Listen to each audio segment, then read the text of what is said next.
Assalamualaikum warahmatullahi wabarakatuh. Alhamdulillahi wa kafa, wassalatu wassalamu ala nabiyyina Mustafa wa ala alihi wa ashabihi ahli sidqi wal wafa, amma ba'du. Qul subhanaka la ilma lana illa ma 'allamtana innaka antal alimul hakim. Ma'asyiral muslimin wal muslimat, qa'imin qa'iman rahimakumullah. Saya tadi bertanya sama sebagian jamaah, materi atau judul ceramah tadi malam apa? Maksudnya biar saya tidak sama dengan tema sebelumnya. Disampaikan bahwa tema tadi malam seputar bersyukur dengan kedatangan Ramadan.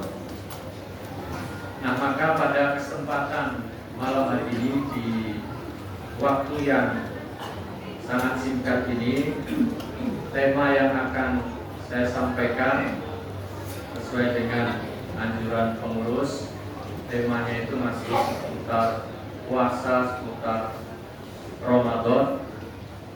Maka yang akan saya sampaikan di kesempatan malam hari ini adalah tentang sunnah-sunnah dan adab-adab dalam berpuasa, termasuk juga sunnah-sunnah di bulan Ramadan.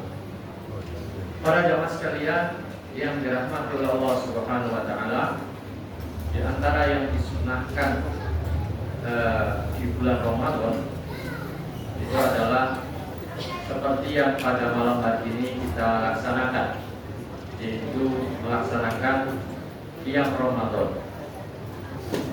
Rasulullah mengatakan, "Man qama Ramadhana imanan wa ihtisaban, ghufira lahu ma taqaddama min dzambi."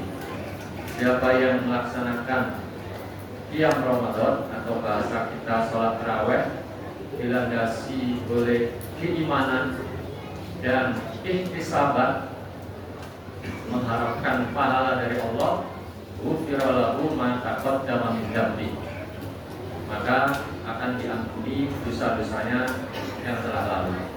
Mudah-mudahan dengan kita melaksanakan sholat tarawih di malam ini dan sebelumnya dan di hari-hari yang akan datang, mudah-mudahan berbuah manis, kita akan mendapatkan maghfirah, mendapatkan ampunan dari Allah Subhanahu wa taala. Ya, karena Rasulullah SAW juga pernah mengaminkan, ya, bisa dikatakan mengaminkan doa malaikat, ya.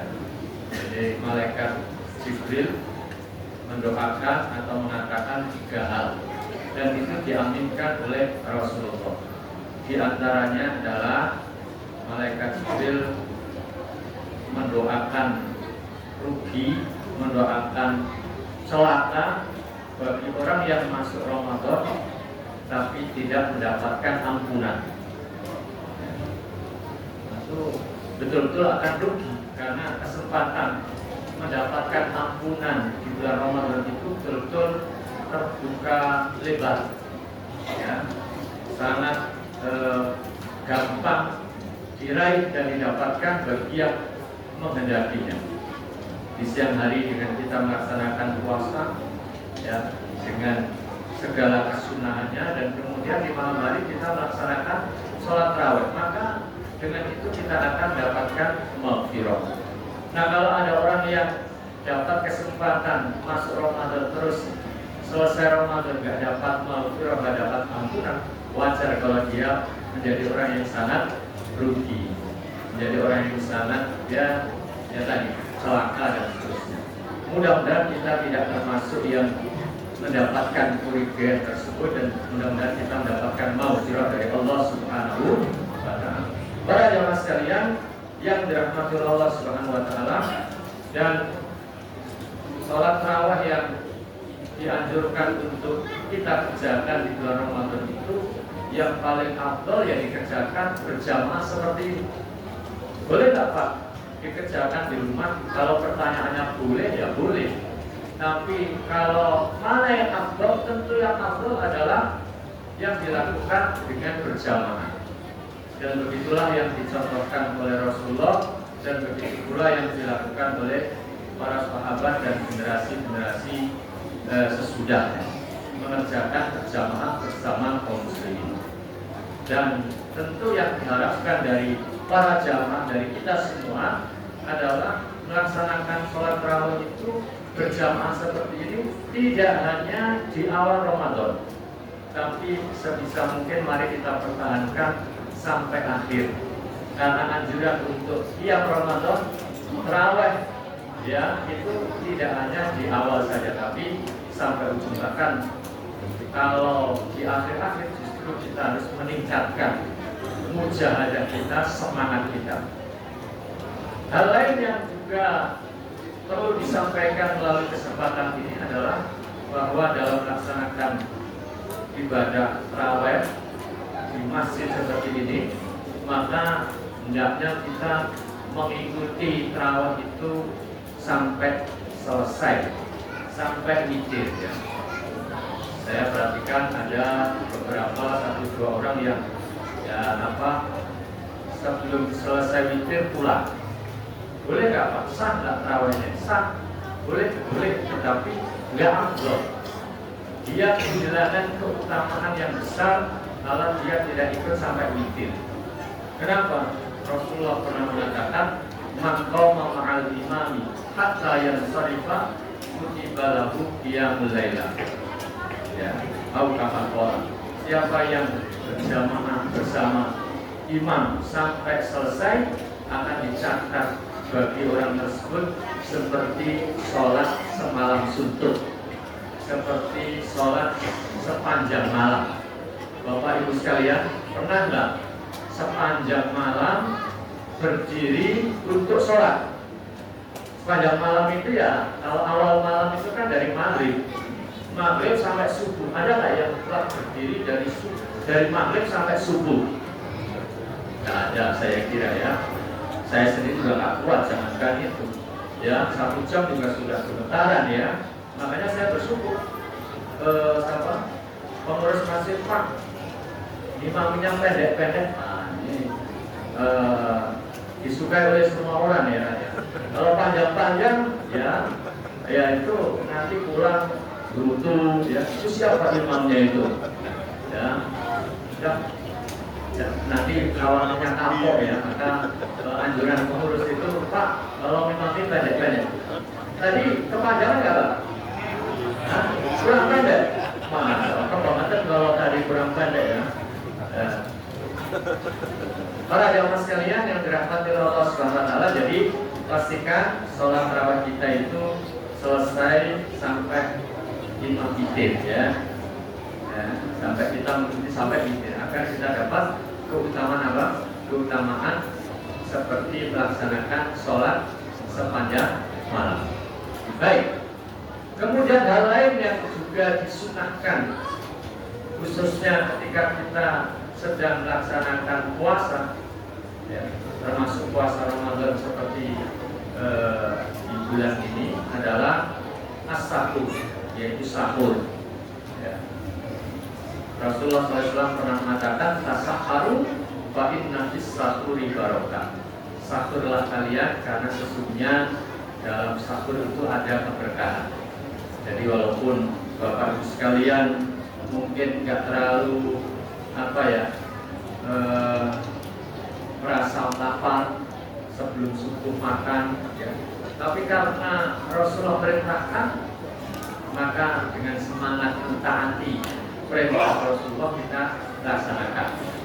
Dan dalam melaksanakan itu dicatat sebagai bentuk ibadah. Jadi yang dicatat sebagai ibadah bukan hanya tarawih seperti ini, bukan hanya puasa yang kita jalankan di siang hari, termasuk sahur kita. Bahkan meskipun kita itu hanya dengan seteguk air, dengan sebutir kurma, ya, atau dengan makanan-makanan yang lain yang memang biasa kita makan.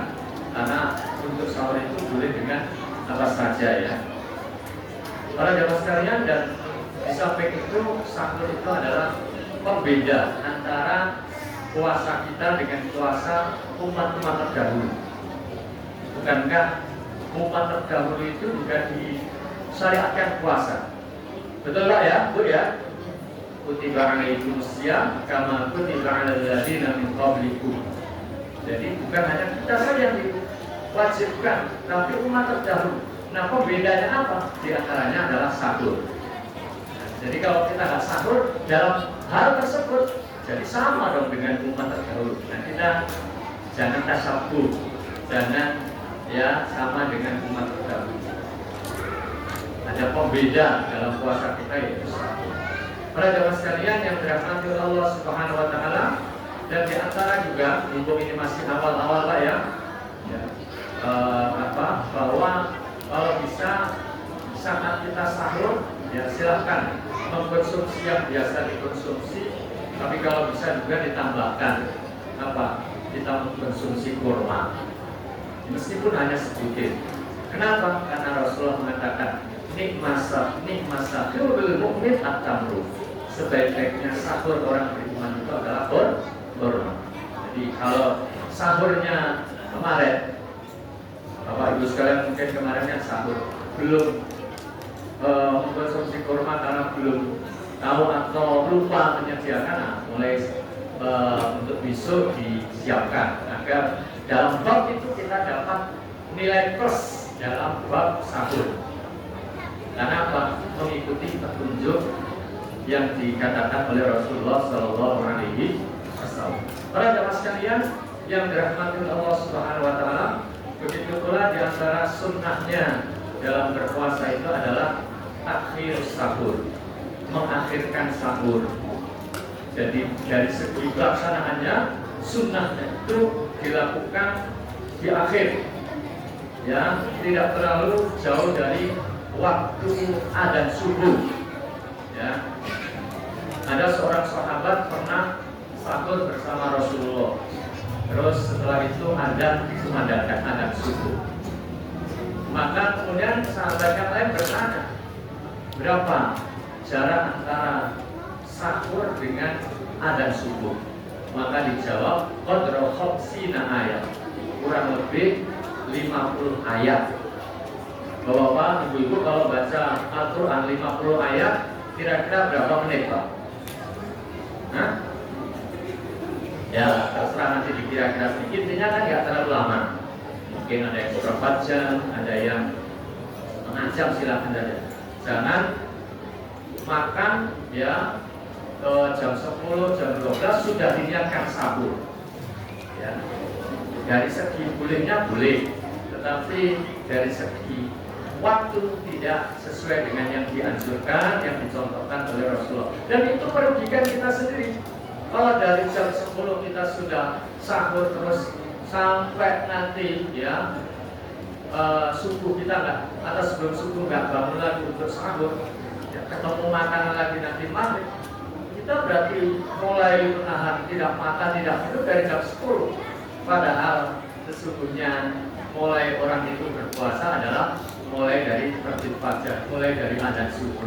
Jadi kalau kita mengakhirkan sahur, itu pertama mengikuti sunnah Nabi, yang kedua tentu akan menguntungkan kita, membuat pelaksanaan puasa itu jadi lebih ringan, tidak berat. Para jamaah sekalian yang dirahmati Allah Subhanahu Wa Taala, adapun ada orang yang setengah jam atau seperempat jam, 10 menit sudah ya nggak apa-apa. Intinya jangan terlalu jauh dari adzan subuh.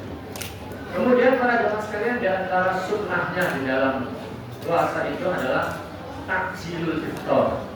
Apa? Takjilul iftar. Apa itu takjilul iftar? Takjilul iftar itu artinya menyegerakan berbuka. Takjilul iftar artinya menyegerakan berbuka. Jadi sunnahnya ketika sudah masuk waktu berbuka, sudah maghrib atau sudah matahari terbenam, maka segeralah berbuka. Jangan menunda lagi, jangan mendahulukan sholat maghrib, apalagi menunda sampai setelah setelah tarawih. Ya. Boleh nggak ya? Boleh saja. Tetapi yang dicontohkan yang dianjurkan oleh Rasulullah itu adalah menyegerakan. Bahkan Rasulullah pernah mengatakan, la yazalun nas bi khairin ma ajjalul fitrah. Manusia itu senantiasa dalam kebaikan selagi dia menyegerakan berbuka.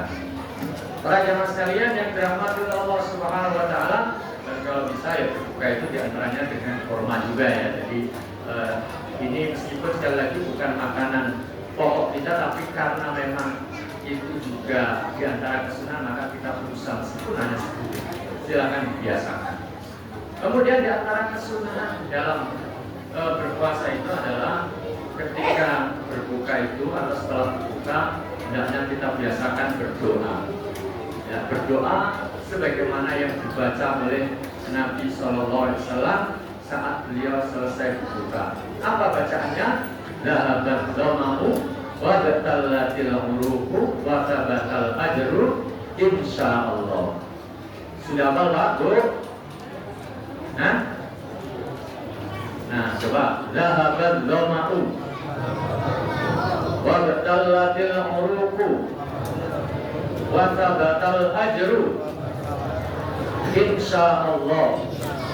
Dhahabat dhama'u wa batallatil uruqu wa tabatal ajru insyaallah. Sudah apa? Insyaallah, insyaallah doang ya. Ya, nanti silakan dihafal. Mumpung ini masih awal-awal, jadi belum terlambat untuk ngafalin dan untuk jangan sampai nanti tidak membaca, nanti kehilangan nilai dari sisi ini. Para jamaah sekalian, di samping itu juga mungkin juga sudah diingatkan untuk banyak sedekah, banyak baca Quran, dan yang tidak kalah pentingnya adalah menghindarkan diri dari hal-hal yang akan merusak puasa kita, merusak pahala puasa kita. Mungkin secara fikih sah puasanya, tapi kalau hal-hal ini tidak kita hindari maka akan rusak pahalanya. Apa? Yaitu segala bentuk kemaksiatan. Jadi segala bentuk kemaksiatan yang zahir maupun yang batin, segala hal yang dilarang agama, kemungkaran-kemungkaran, kalau itu dikerjakan saat kita puasa, maka bisa membuat puasa kita tidak ada nilainya di sisi Allah Subhanahu wa taala. Oleh karena itu mari saling menjaga untuk agar puasa kita tidak hanya sekedar lapar dan dahaga, tapi juga betul-betul mendapatkan nilai di sisi Allah Subhanahu wa taala. Saya kira sampai di sini saja kultum di kesempatan malam kedua ini. Mudah-mudahan manfaat dan mudah-mudahan puasa kita, tarawih kita, dan seluruh amal ibadah kita, baik yang sudah kita kerjakan maupun yang akan datang, semuanya diterima oleh Allah Subhanahu wa taala. Ayanallahu wa iyyakum ajmain. Assalamualaikum warahmatullahi wabarakatuh.